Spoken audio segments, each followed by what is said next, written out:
Welcome, Jack Ma. Thank you.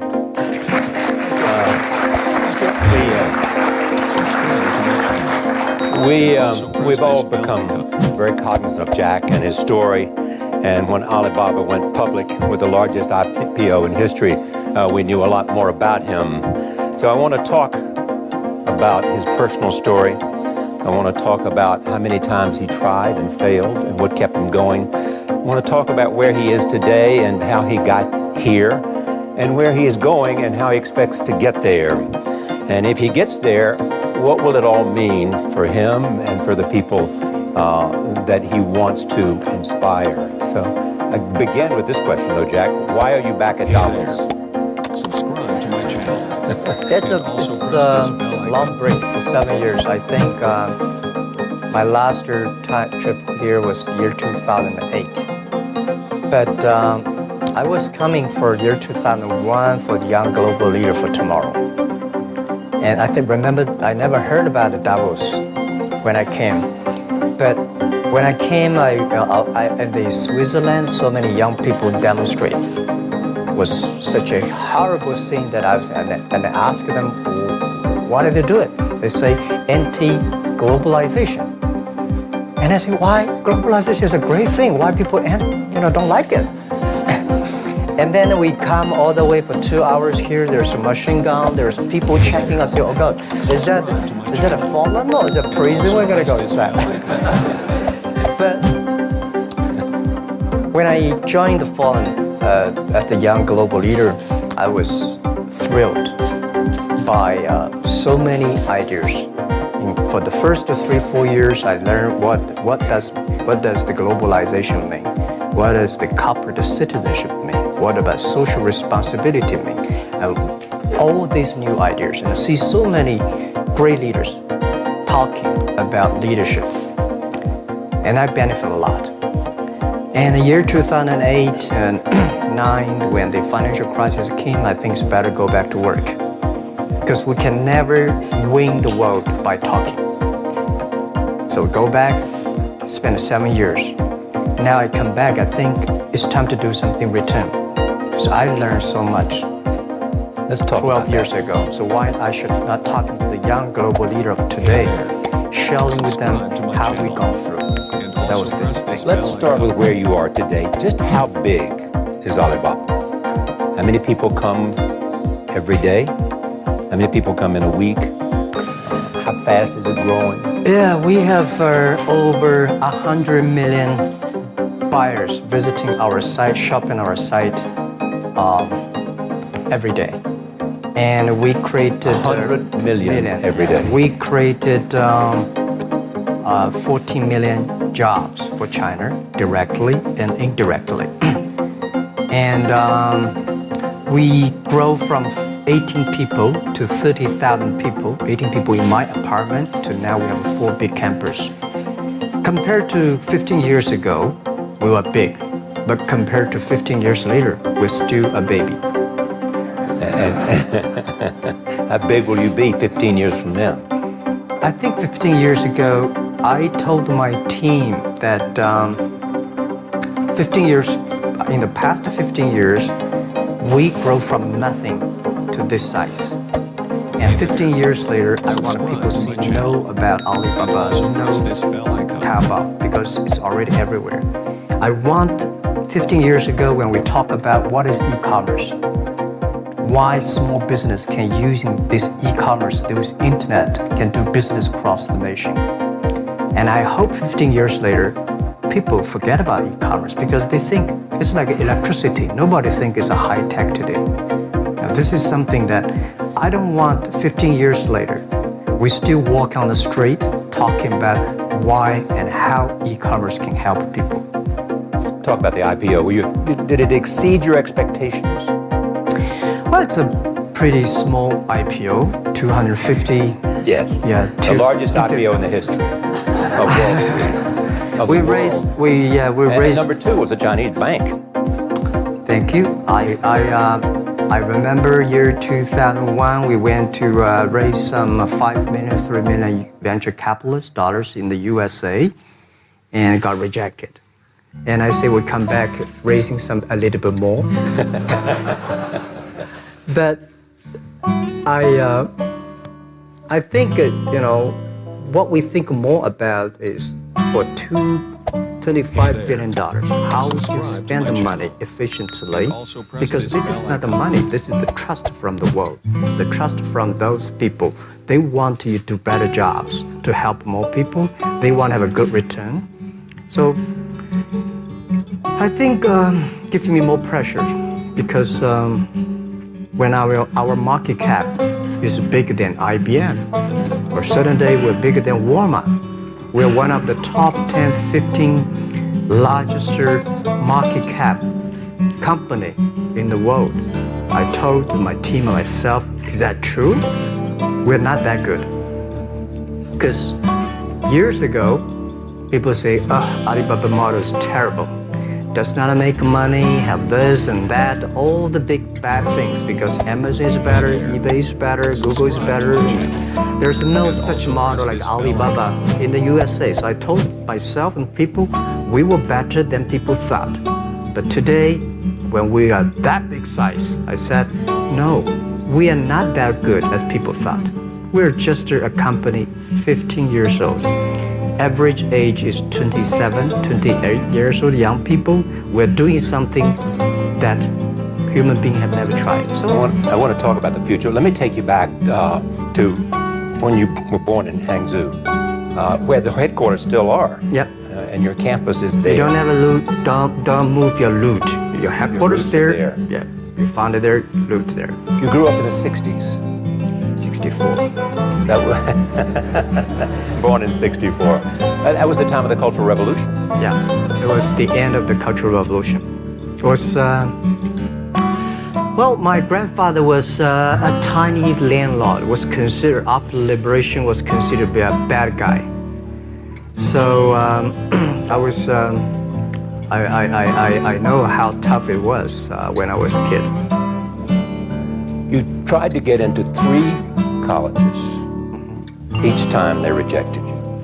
No, I tried. There's examination that young people, if you want to go university, you have to take the examinations. So I failed 3 times. Right. But a lot of fail. I failed for funny things that I failed a key primary school test for 2 times. And I failed 3 times for the middle schools. And you will never believe in Hangzhou, my city, there's only 1 middle school that lasts only 1 year.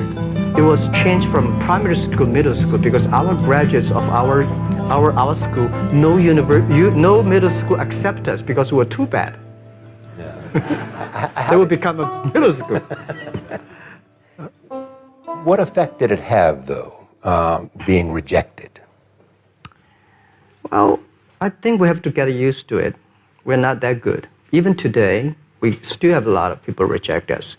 I think when I graduate from universities, and before for 3 years I tried to fill in the universities. So I applied jobs for 30 times, got rejected. I went for a police, they said, no, you're not good. I went to even the KFC. When KFC came to China, come to my city, 24 people went for the job. 23 people were accepted. I was the only one guy. And we went for police. 5 people, 4 of them accepted. I was the only guy that I received it. So to me, being turned down, rejected. Oh, by the way, I told you that I applied for Harvard for 10 times, rejected. I know I'll be rejected. Sorry now. Yeah, sorry now. 10 times you wrote them and said, I'd like to come to Harvard. Yeah. And then I told myself, someday I should go teach there, baby. I think that can be arranged. Richard Nixon came to Hangzhou. Yeah. And after that, tourists flooded the place. Yeah. And that's how you learned English. Yeah. Also press this bell. I really like I don't know why at 12, 13 years old, at the time I suddenly fell in love into the language, the English. And there's no place you can learn English at that time. There's no books, English books. So I went to the Hangzhou Hotel, now called Hangzhou Shangri-La Hotel, because that was the hotel can receive the foreign visitors. So every morning for 9 years, I showed them around as a free guide, and they taught me English. And I think that changed me. Today, I'm 100% made in China. I've never got a one-day train outside China. And when people talk to me, say, Jack, how can you speak English like that? Why sometimes you talk like an Western guys? I think that was the 9 years. These Western tourists opened my mind, because everything they told me are so different from the things I learned from the schools and from my parents. So now I have a habit. Whatever I see, whatever I read, I use my mind. Think about for 2 minutes. Is that how Ma Jun became Jack Ma? Actually, Jack, the name was given by a lady in tennis. She's a tourist. She came here and she said, came to Hangzhou. We become a pen friends. Ma Ring is so difficult to pronounce. So she said, do you have an English name? I said, don't. So can you give me an English name? She said, okay. She said, my father called it Jack. My husband called Jack. What do you think about Jack? I said, good. So I've been using that for that many years. First visit to America, 1995? 1995, yeah. I come here for a project helping the local government to building up a highway. And you tried the internet?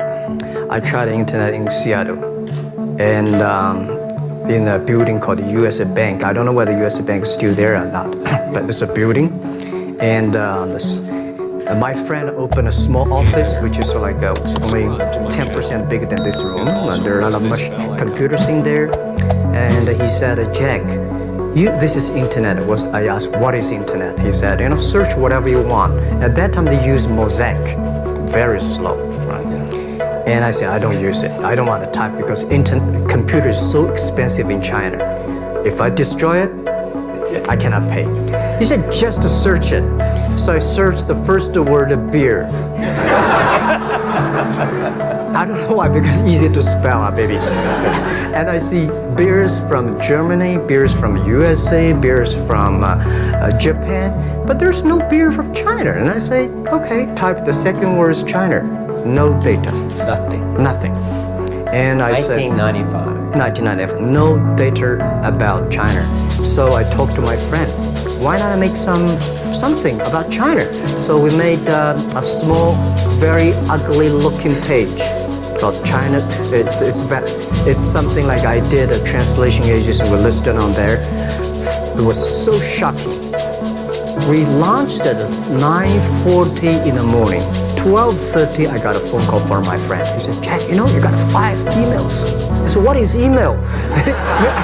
And they said, these are the things. So people are so excited. Where are you? This is the first time I see a Chinese website on that. How can we can we do something together? So I think this is something interesting. So we should do it. Why did you call it Alibaba? Alibaba? Well, when I started, I think internet is global. We should have a global name. And a name that, interesting, like at that time, the best name is Yahoo. Right, so I've been thinking for many days, suddenly Alibaba is a good name. So I happened to be in San Francisco that day. I have a lunch and the waitress come. I asked her, do you know about Alibaba? She said, yes. I said, what is Alibaba? She said, Open Sesame. Good. So I went on the street, asked about 10, 20 people. They all know about Alibaba, 40 Thieves and Open Sesame. And I think this is a good name. And start with A. Whatever you talk about, Alibaba is always top. You have said before that in creating Alibaba, you had to create trust. Yeah. Because people in China were used to face-to-face. Yeah. How did you create trust? I think because we started about doing business on the internet. I don't know you, you don't know me. So how can you do things online unless you have trust? So for e-commerce, the most important thing was trust. I think when I first went to USA for raising money, talk to the venture capitalists, a lot of people say, oh, Jack, no. China doing business by the 关系. How can you do business on internet?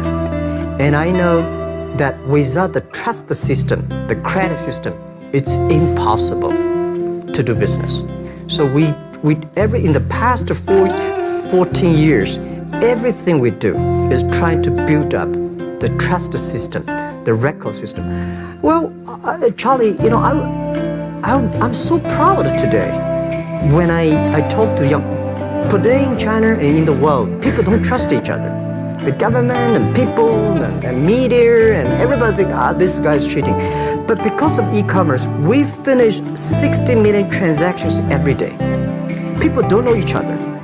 I don't know you, I send products to you. You don't know me, you wire the money to me. And I don't know you, I give a person a package, I don't know him. He took something to so cross the ocean, cross river, and send. This is the trust. We have at least 60 million trust happening every day. But you created it by creating an escrow account in the beginning. Yep. And so you keep the money until they got the product. Yeah. And then you release the money. That's true. I mean, the escrow service is about Alipay. When I had, this idea, I would love Davos, because it was a big decision. Because for first 3 years, Alibaba is just like e-marketplaces for information. What you have, what I have, we talk a lot of time, but don't do any business. Because there is no payment. I talked to the banks. No banks want to do it. Banks say, no, this thing never works.